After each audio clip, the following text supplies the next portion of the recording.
Hi, Tanya Roof, Meetings Together, welcome back. I thought I would spend today talking about my best takeaways from the Rise Business Conference last week. So it was 6,000 entrepreneurs all there to learn.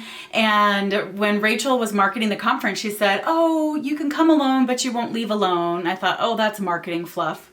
But oh my God, I met the most amazing people. It was so great. I met another independent meeting planner, 2 speakers, someone who started their own nonprofit, an interior designer. Everyone was amazing. And I know that they're elevating their businesses and that they learned so much just like I did. So hi girls.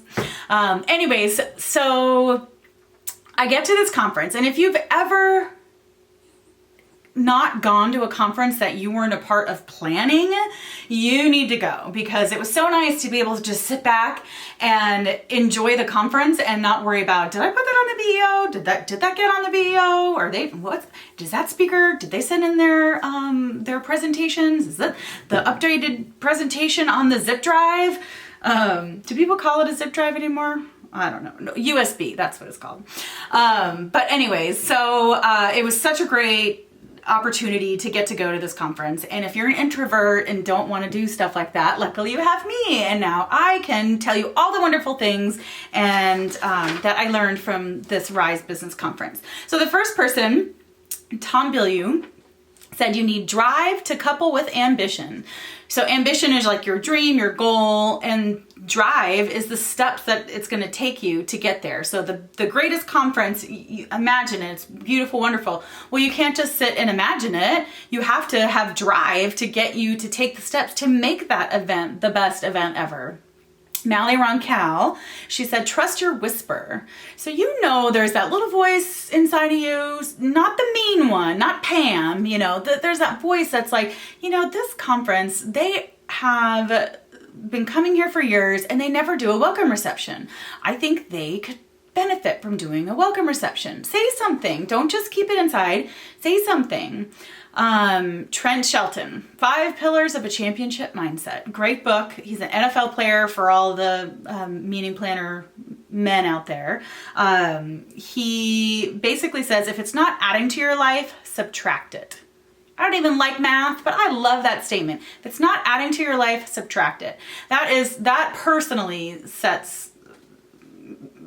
moves me.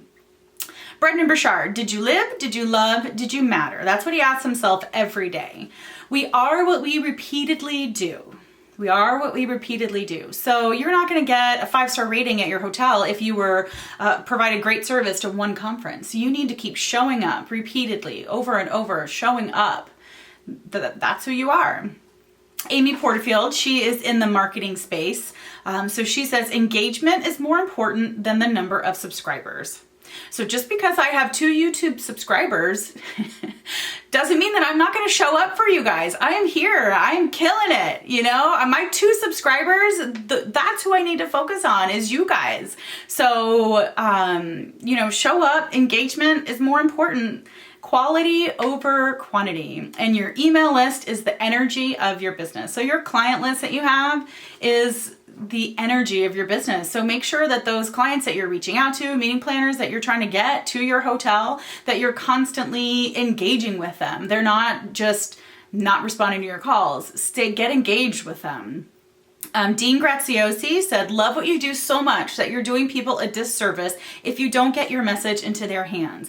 Make it about them, not about you. You are afraid to pick up the phone and call them to see where they're going to book their next conference. Don't make that about you. Make that about them, that they have got to come to your hotel and experience how awesome your hotel is, and that you're doing them a disservice if you don't reach out to them. If they don't know about your hotel and how great it is, you're doing them a disservice. So get out your, email list that you have and go for it. Ed Milet, his main takeaway that I got was consistency compounds. So he gave a example of a piñata. So you're hitting the piñata, you're making sales calls, you're trying to get someone to your hotel, hitting that piñata, and then finally that kid comes up and hits the piñata and all the candy comes out and there's enough candy for everybody. And so just keep at it. Consistency compounds. Marie Forleo, everything is figure outable. Her new book is amazing. I read it in like 2 days. She is a wonderful writer to where you're reading her information and it's not boring. It's very entertaining. And it kind of is a culmination of everything in the personal development space that everyone is talking about right now. So everything is figure outable. You have a meeting cancel a month out. Holy moly, you're thinking, how am I going to fill this hole? Everything is figure outable. Maybe go back to that email list that you have that you're engaging with customers and say, hey, I've got a spot that just opened up. I know we had to turn you down because $179 is out of your budget, but I have to fill this hole. I can give you $129 now. Can you come? Do you have an event, a meeting you can bring to me? And let's say, okay, they say, yes, of course, I will come to your hotel. They come, they have an amazing event because your consistency of being a good customer service provider has now blown their socks off. So now suddenly the president says, you know what? That hotel, we can make it work. We have got to go back there again. Let's pay that $179. So see, everything is figure outable. Scott Miller, all conflict in life comes from mismatch expectations. So make sure your intent is stated. I love that. All conflict in life comes from mismatched expectations. So make sure your intent is stated. I have a great example for this one. I have one client, when she has a speaker at lunch, she likes lunch to be served as the speaker is talking, but then she doesn't want any banquet staff in there. Once the plates are down, she wants all the banquet staff out. She doesn't want to hear this of clearing plates when the speaker is talking. So to her, if your banquet staff is in her room, she is like not having it. I have another client, same situation. She wants those plates cleared as soon as someone's finished and puts their fork down. She wants that banquet person there to take it and get the food out of there so they can focus on the speaker.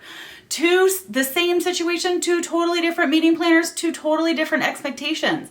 So you need to know what your customer wants before the event happens, so you know what their expectations are. And last but not least, be a servant leader and put your team first and empower them. Another joke with meeting planners that we talk about is that when we book an event with a hotel, by the time the event happens, that hotel sales manager's gone. They've left. I think like a year is the life expectancy of a hotel sales manager. Because why? Because the team, their DOS is not the servant leader that they should be. We need more directors of sales and marketing that are empowering their people to make decisions and lifting your people up, putting them first. There's hopefully a paradigm shift that's coming, in the future where that the employee is more empowered and valuable, and they're going to want to work for somebody who sees that. So anyways, that is all I wanted to say. So I hope that you learned something from one of the speaker points that I brought up. Comment below and engage with me. Let me know what you liked, or send me a message. If you're an introvert, that's fine too.